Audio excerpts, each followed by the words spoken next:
toward graves long weathered by whispers of decay.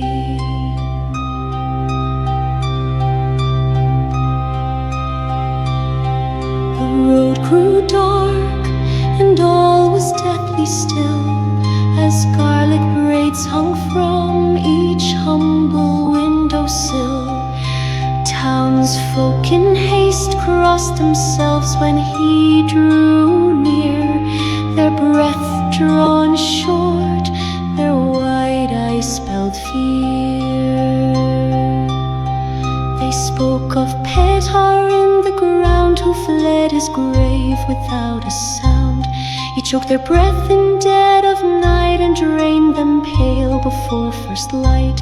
No myth they swore, nor fever tale, they prayed in earnest, yet to no avail.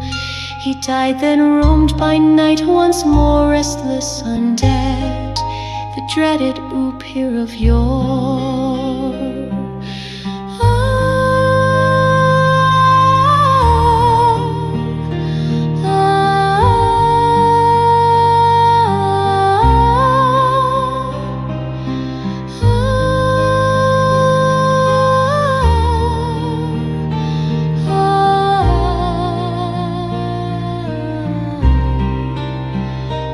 Anselm's mind, though firm in faith, now trembled at this ghostly wraith.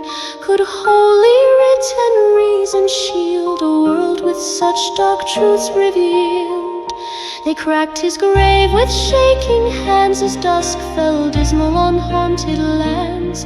The corpse lay fresh with bloodied lip, his flesh so ruddy, no rot, no drip. A stake was carved from stout hard wood to make sure he stayed dead for good. They drove it down through breast and bone and heard the dead man gasping groan. A crimson fount from cold flesh spilled, no qualms, just duty grim fulfilled. And in that gasp both voice and sin escaped the tomb they dwelt within. Anselm aghast felt something tear, some seam within his soul laid bare. His prayers turned bitter on his tongue, where psalms once rose now rot was sung. No stench of death but ruddy hue, a mouth where fresh blood bubbled through. These were not souls from hell's domain, but something worse that mocked the slain.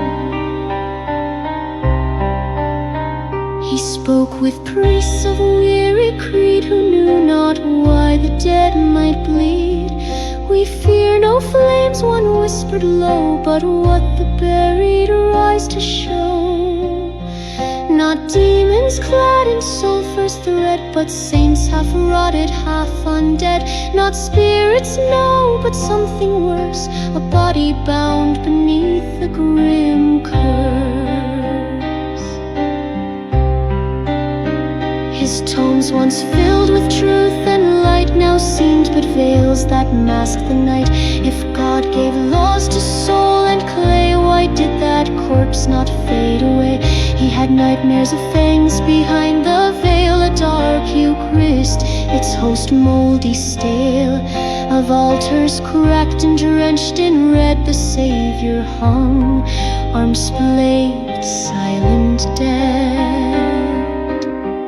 What if the grave were not a door, but a bleeding wound, a seeping sore? What if the flesh refused to yield, and even grace not be soul's shield?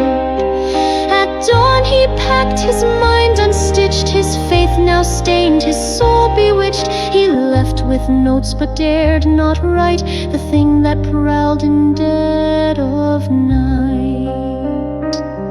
Some truths he knew must go unsaid, like secrets murmured by the dead. Yet eastward still his thoughts would stray, to graves where prayers have lost their sway.